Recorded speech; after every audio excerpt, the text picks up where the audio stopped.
great day everyone! Ayan, so ngayon po ay gagawa po tayo ng isang vlog. First vlog. No? So isa po ito sa aming mga assignments, no? Ang gumawa po ng isang vlog patungkol po sa session 1 or week 1 ng CVAP batch 21 na nangyari po noong September 2, 2023. So, ayan po, great day again po sa lahat. Ako po ay si Hazel Hamero Morano, Kay na lang for short. At ako po ay isang full scholar ng Certified Voice Artist Program batch 21. 21! Diba? So, anong feeling? Siyempre excited. No? Excited to learn a lot of things. Even during the acquaintance night ay marami na pong mga takeaways para maging handa sa journey bilang certified voice artist ng Pilipinas. So salamat sa mahusay at futurist na si Sir Pocholo de Leon Gonzales at nabigyan ang mas marami pang Pilipinong nangangarap katulad ko na makapasok sa larangan ng pagboboses. And sa unang Sabado ng aming training, syempre super excited ako, no? Ang galing ng mga hosts po namin, and of course, in-introduce po yung iba-ibang trainers po namin, mga co-trainers and even mentors, no? During sa mga paunang sessions ng ating pong CVAP. Sabi na ng iba na natawag nung acquaintance night, ay ligtas na ako, included na ako doon kasi natawag din ako. So, pero hindi pala, hindi pa rin pala ligtas. Kasi nung si Sir Navi na po ang nagtanong na kung kami po ay isang prutas, kung yung boses namin ay isang prutas, ano daw po, saan namin maikumpara, ano daw po yung prutas na yun at bakit. Siyempre, ang sinagot po ng lola nyo ay bayabas. Walang ibang maisip bayabas. Kaya natawag po yung lola nyo. And bakit bayabas? Yung bayabas po na hindi hilaw at hindi naman hinog, yung nasa katamtaman lamang, no? Kung sa Bisaya pa, kabangaan ba, no? Kabangaan. So, andun po, yun yung boses ko, no? May nakikita na tayong parang potential tayo, no? Maging voice artist, no? Pero hindi pa tayo ganun kahinog kasi marami pa tayong dapat na malaman at matutunan, mga kapatid.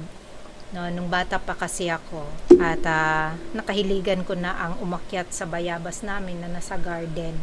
Mahilig na talaga akong makinig sa mga padrama, no, sa radyo ng DYHP ng Cebu. Napapakinggan na po natin yung mga broadcaster, yung mga nasa drama, na akala natin talaga totoo talaga sila, no, na gano'n, no, parang imagination mo lang kasi, no? Yung maglalaro doon while you are listening sa kanila po, no? Sa drama. Favorite po ng sama namin sa bahay, no? Yung drama sa radyo na Handumanan sa usa ka awit. O, di ba? At sa gabi ay favorite ng lola ko yung mga maligno. Pero minsan lang kami nakikinig doon. Now back to the bayabas. So yun nga, natawag na ako, no, during the week 1 session, morning pa lang, no. And pinag-uusapan ang tungkol po, no, sa heart set and mindset of being a voice artist, no. Ibinahagi po yon ni Sir Navi Garcia. So talagang, no, yung mindset, no, kinorek na po yung mga pag-iisip na una, pwede na akong maging voice artist kasi maganda boses ko, no, quality of voice. Pero hindi pala yun. Kala natin, no, okay na yun, no, pasado na tayo, pero hindi pala, hindi sapat ang magkaroon lamang ng magandang boses. Pangalawa, yung marunong kang gumaya ng mga boses, di pala yun sapat para maging isang voice artist. Kahit super galing ka na, no? Pero marami ka pa din palang dapat matutunan. Number 3, sa tulad kung parang nasa ouch na middle age na. No, wala pa naman ako doon, pero malapit na. Hindi hadlang ang edad, no? Sa pagiging voice artist. At lastly, dinaanan lang talaga yung number 3 ba? Hindi ka lang magbabasa ng script ay kikita ka na. Dahil may kailangan pang gawin para maging epektibo at mahusay na voice artist. Kailangan sa isang voice artist ang willing kang maging sisa. Sinabi ba yun? Baka sabihin ng mga voice mates ko, sinabi ba yun na maging sisa? Hindi, sinabi willing to go crazy. Ayun. Opo, you must be willing to go crazy kung gusto mong maging voice artist. Kasi with your voice, lalabas ang iba't ibang karakter. Willing kang maging creative, no? At yung wildest imagination mo will come to life through your voice. And kailangan po sa isang voice artist, buo at matibay ang loob at tama ang ating mga nalalaman at paniniwala bilang isang voice artist. Kailangan din po na maging isang team player. No, kahit sa anumang larangan o organisasyon, kahit sa pamilya, no, ay marunong tayong makihalubilo o makibagay sa ating kapwa. Wala tayong maabot kung mag-isa tayo. One may reach the goal alone, but we need a team to go far. At ang pinaka-importante, no, ay at laging ini-emphasize po ng mga mentors at ni Sir Pocholo de Leon Gonzales ay huwag gawing goal ang pera sa pagiging voice artist. Sabi nga sa Pochology po ni Sir Pocholo, never start voice acting to make money. Start to make a difference. Promote it as an art and create positive social change. Pagbabago sa ating sosyedad, no? Maliit lang yung ating boses, pero kung marami naman tayo, no, ay meron talaga yung effect or merong magagawa, no? Kahit sa isang tao man lang. It will start, no, with one. Isang highlighted din po na Pochology. Ang kwento mo may kwenta. Every one of us have our own unique story. And I believe na itong voice, no, itong boses natin ay gift ni Lord at gagamitin niya ito in ways na makatulong sa ibang tao, no, to fulfill His promises sa lahat ng mga naniniwala at nagtitiwala sa Panginoon at para maihayag ang kanyang pagmamahal sa lahat. Ayan, natutunan ko rin po, no, sa week 1 na ang ating boses ay dapat walang presyo, walang price tag, no, ngunit may halaga, no. Our voice should not have a price, but it should have a value.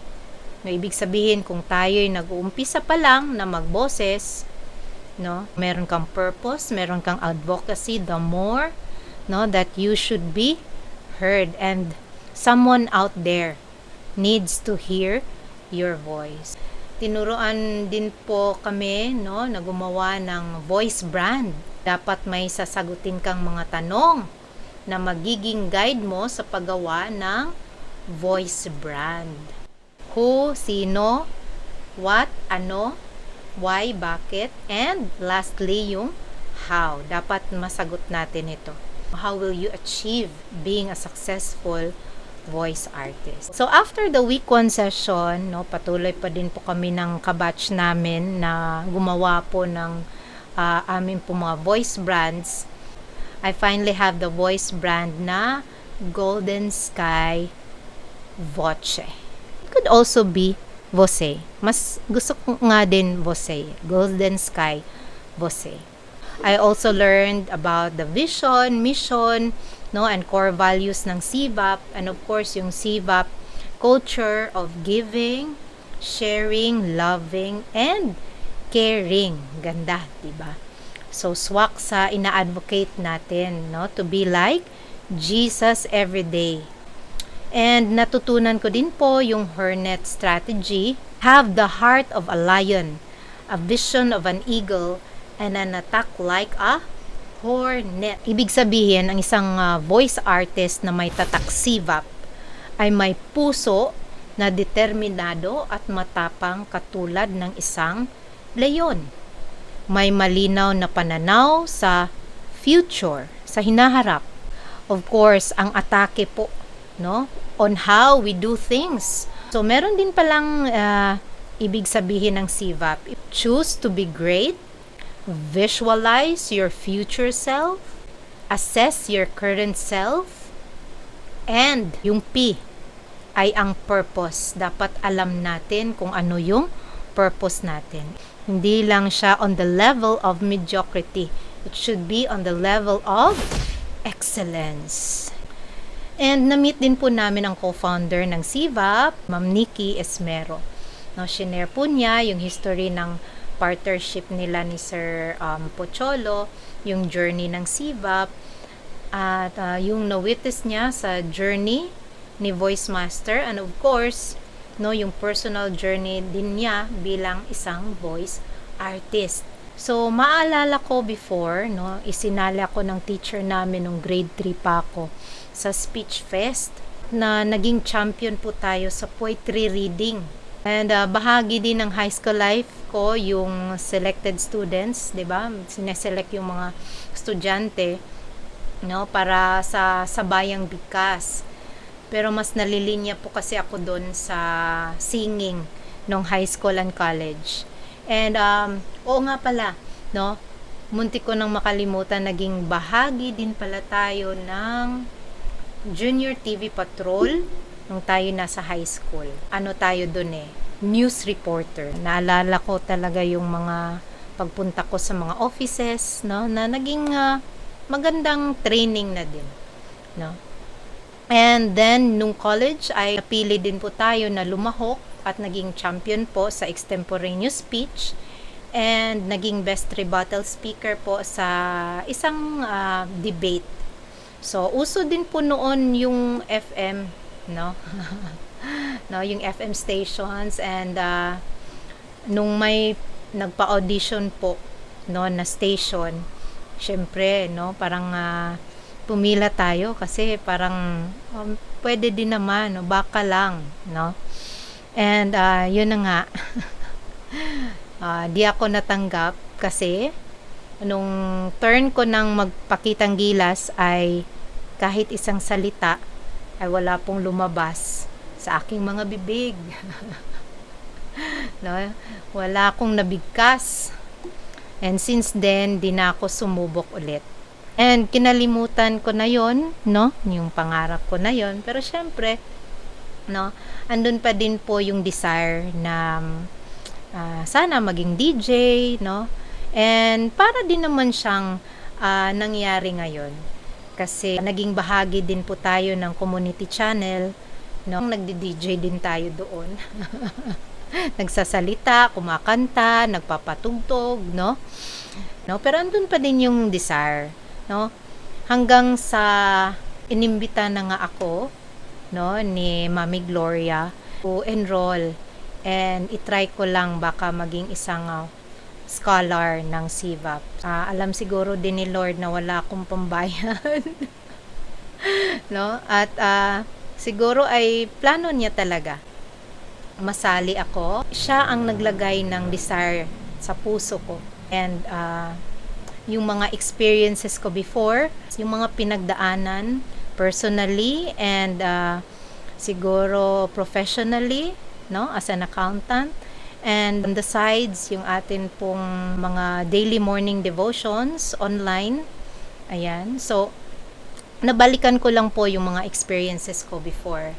No? Kasi sabi ni Miss Nikki, as a voice artist, we should have a purpose at magbibigay po ng deeper fulfillment po sa atin. Sinabi din sa amin on that day, nagagawa kami ng letter to our future self. Ayun, goal daw nito ay para mas solidify ang purpose po as a CVAP voice artist. So, before pala kami nag-end ng session, ay binigay po yung aming mga groups at napabilang po ako sa BR or Breakout Room 4 na pinangalanan po naming Audio Power Squad. O, di ba? At may pa-activity po na creative presentation to introduce our group and each BR member. So, week 1 ended with having our assignments po at nawindang po yung lola nyo kasi 14 assignments. Buti na lang ay tapos na tayo dun sa introductory video, no? So, parang na bonus na lang po yun. So, ganun pa din, may 13 pa. No? Overwhelming but exciting. Pero, let's be more positive on this.